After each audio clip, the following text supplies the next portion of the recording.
Dios les bendiga a todos en esta hora, hermanos. Me alegra mucho poderme dirigir a ustedes. Espero de que la continuación de este corto estudio pueda ser de bendición para ustedes.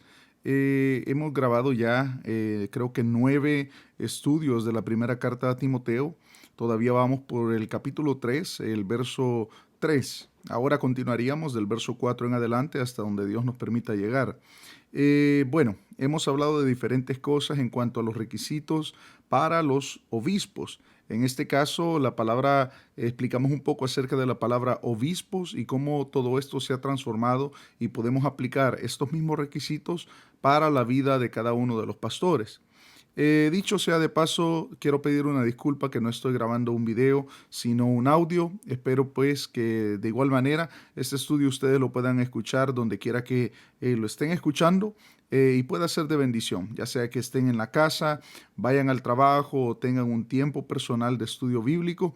Espero de que esto pueda ser de bendición para sus vidas.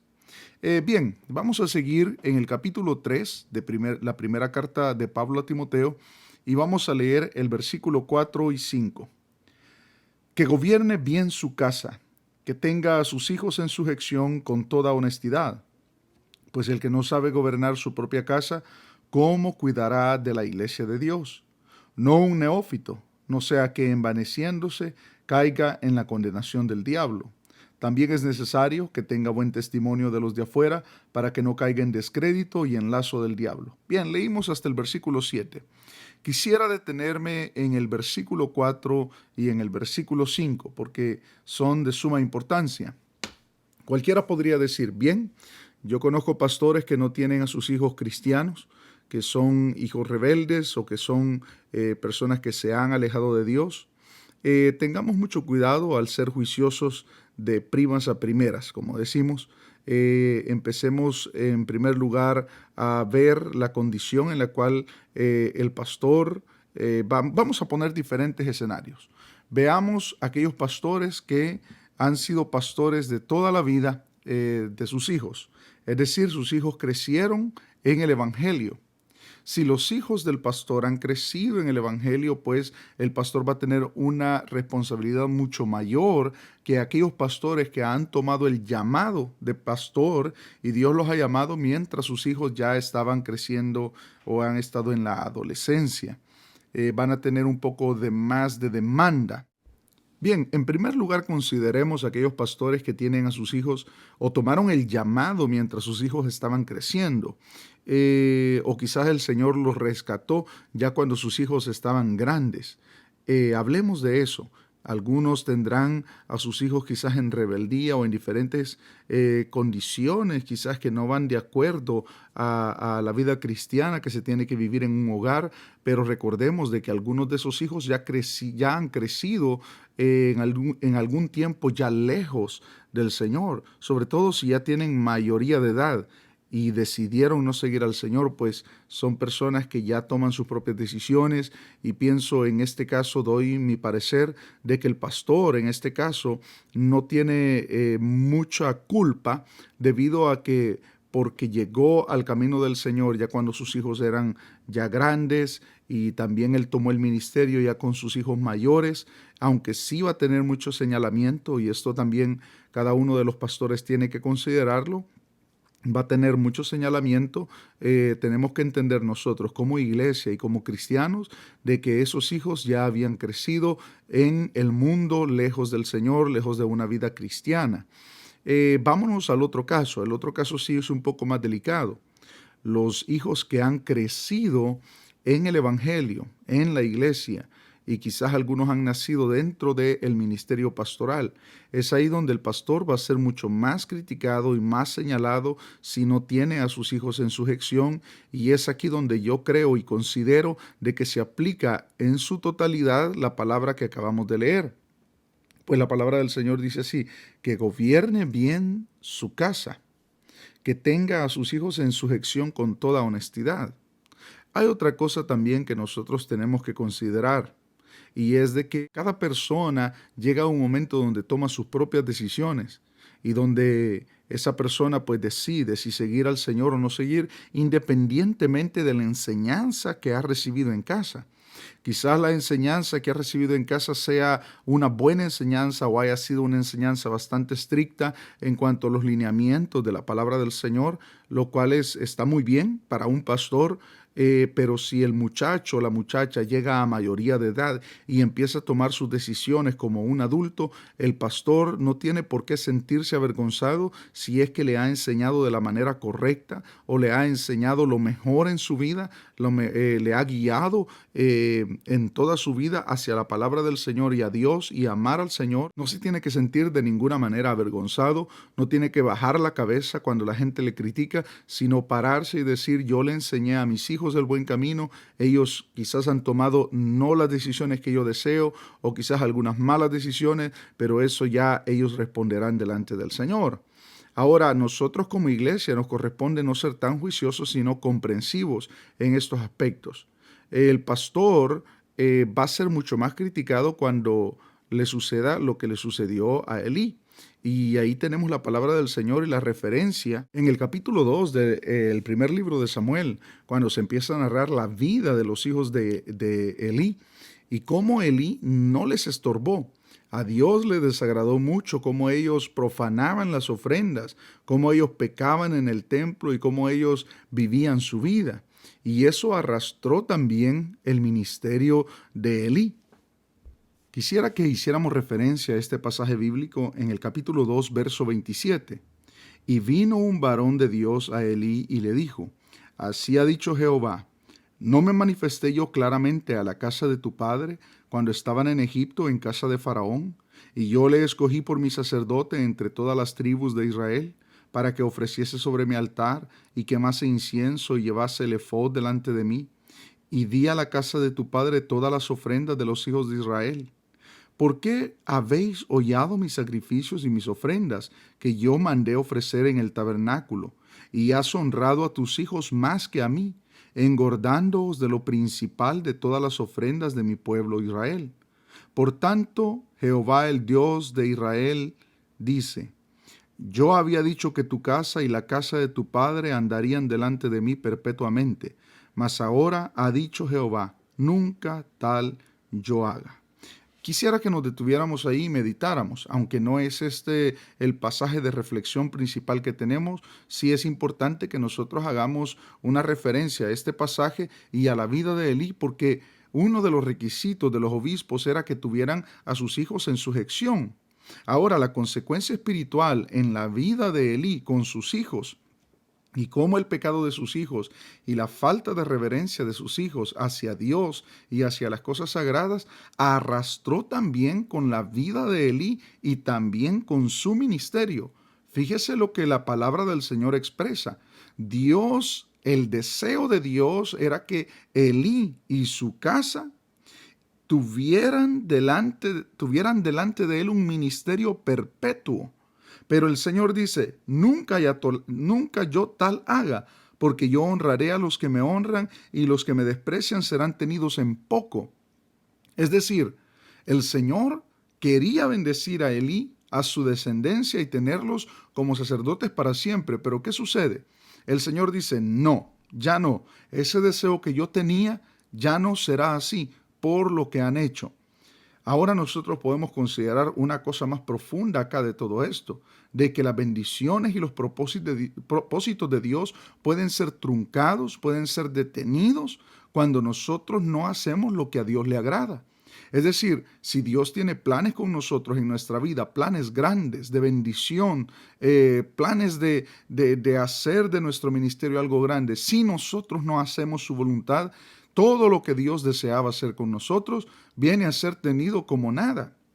Dios cambia todo el panorama cuando nosotros no andamos delante de Él correctamente. Ahora, lo que quisiera que consideráramos en la vida de Eli por no criar bien a sus hijos, por no estorbarles en su pecado y aún así permitirles ministrar, yo quisiera que viéramos la consecuencia terrible de todo esto, porque la palabra del Señor continúa diciendo así en el capítulo 2, verso 31 de Primera de Samuel.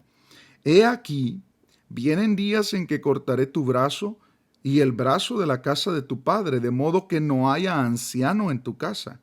Y verás tu casa humillada mientras Dios colma de bienes a Israel. Y en ningún tiempo habrá anciano en tu casa. El varón de los tuyos que yo no corte de mi altar será para consumir tus ojos y llenar tu alma de dolor. Y todos los nacidos en tu casa morirán en la edad viril. Y te será por señal esto, que acontecerá a tus dos hijos, Ofni y Finés. Ambos morirán en un día, y yo me suscitaré un sacerdote fiel que haga conforme a mi corazón y a mi alma, y yo le edificaré casa firme, y andará delante de mí ungido todos los días. Y el que hubiere quedado de tu casa vendrá a postrarse delante de él por una moneda de plata y un bocado de pan, diciéndole: te ruego que me agregues a alguno de los ministerios para que pueda comer un bocado de pan. ¡Qué triste! ¡Qué cosa más terrible! ¿Y todo por qué? Por la desobediencia de sus hijos. Ustedes que conocen la palabra del Señor saben que esos dos hijos de Elí murieron en un solo día, y aún el día que sus hijos murieron también Elí murió. ¿Y qué sucedió? Dios levantó a Samuel y la palabra del Señor se cumplió. Se erradicó la descendencia de Elí por el pecado que sus hijos habían cometido. Fíjese lo grave. Si hay algún hijo de pastor escuchando esto, si hay algún hijo de algún ministro de Dios escuchando esto, vea cuán importante es para los que son hijos de pastores y de ministros llevar un comportamiento que sea de acuerdo a la palabra del Señor, que honre a nuestros padres, ya que aún nuestra vida, la vida de un hijo de pastor, de un hijo de un ministro que se viva malamente, puede ser demandada también de su padre. La palabra del Señor lo dice. Puede ser el ministerio criticado, por eso aún el diablo siempre anda buscando una oportunidad para atacar a los ministros de Dios, y puede ser esa el área en la cual el enemigo haya una puerta, una hendidura para poder atacar al ministro de Dios. Muy bien.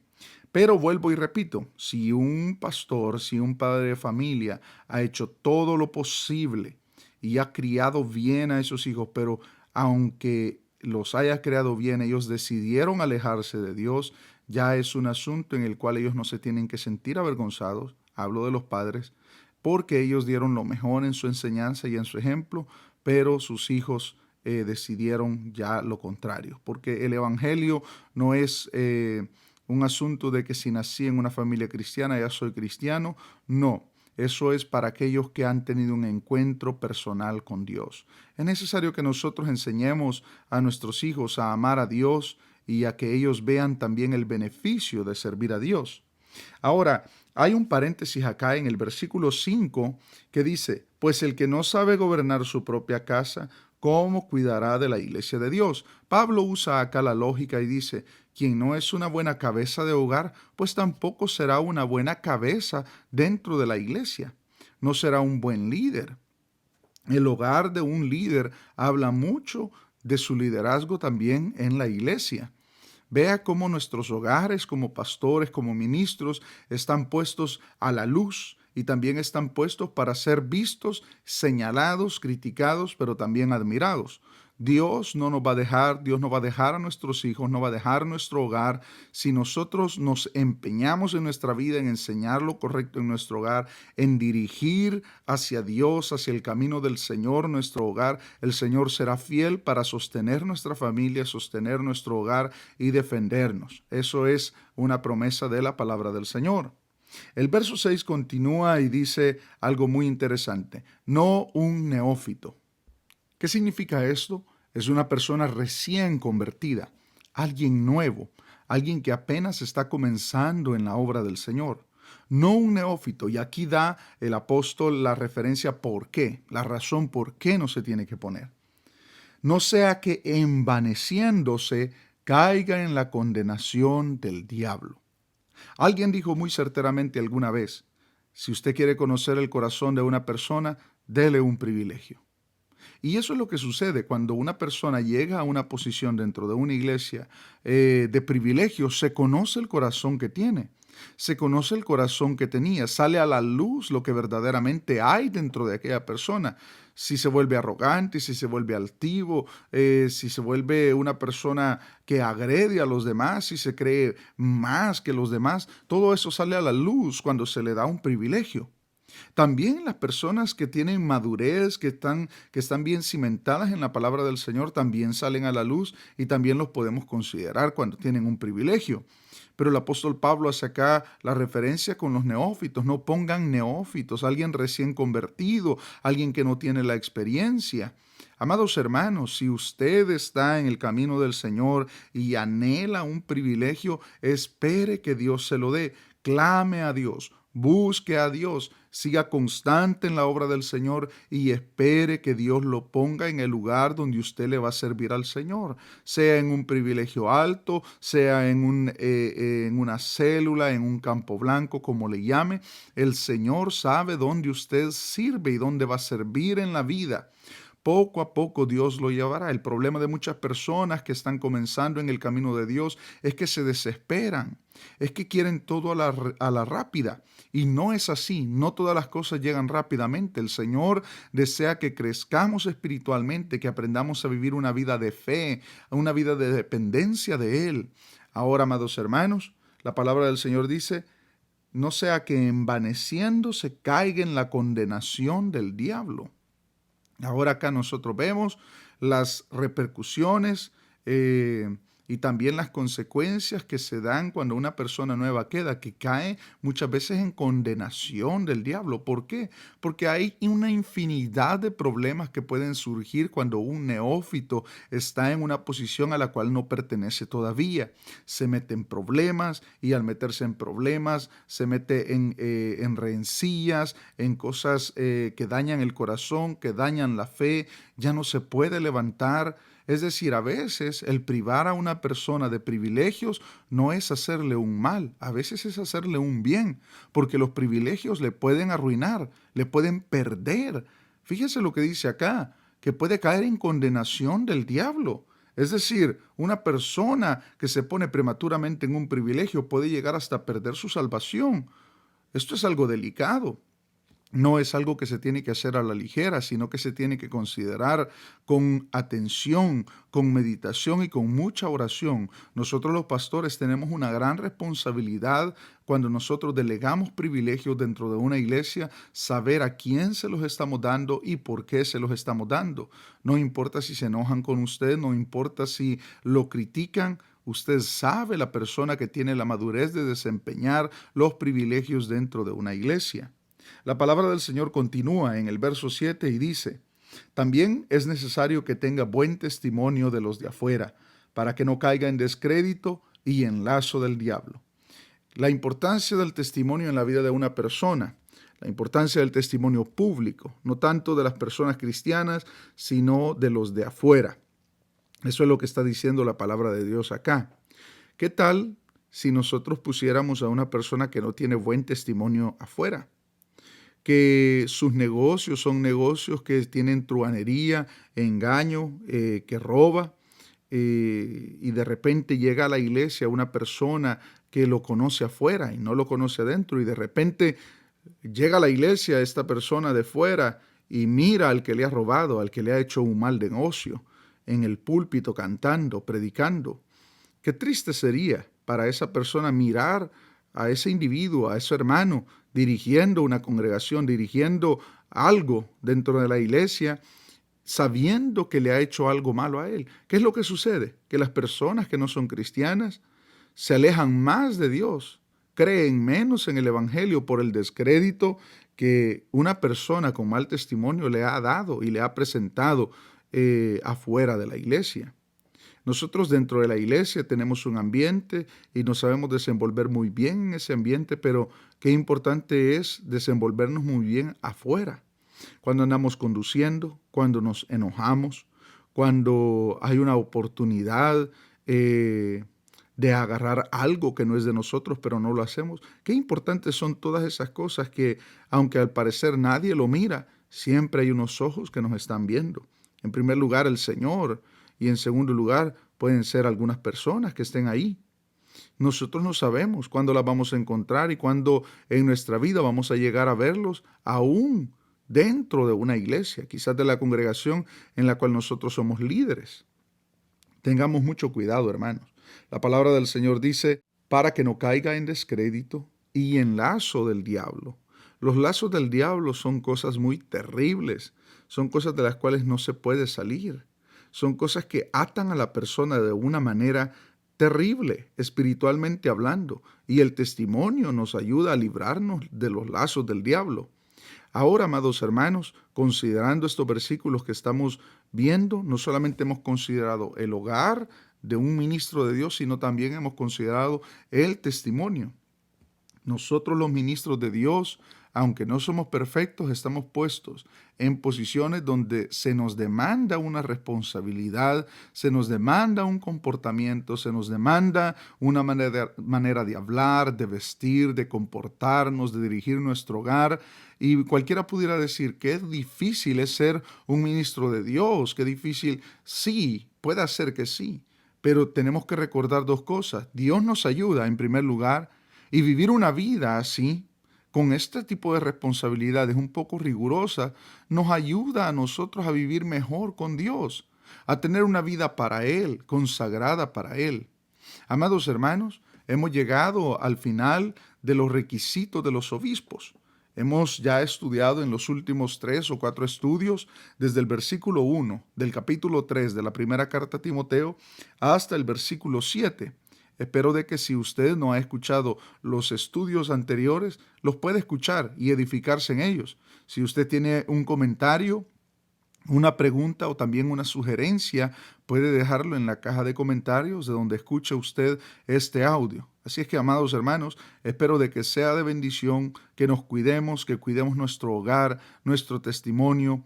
Si en nuestra vida algo hemos fallado en esas áreas, tenemos que enmendarlas, pedirle al Señor que nos ayude a ser mejores creyentes y ser, como dijo el apóstol Pablo a Tito, un adorno a la doctrina del Señor Jesucristo. Espero que esto haya sido de edificación para su vida.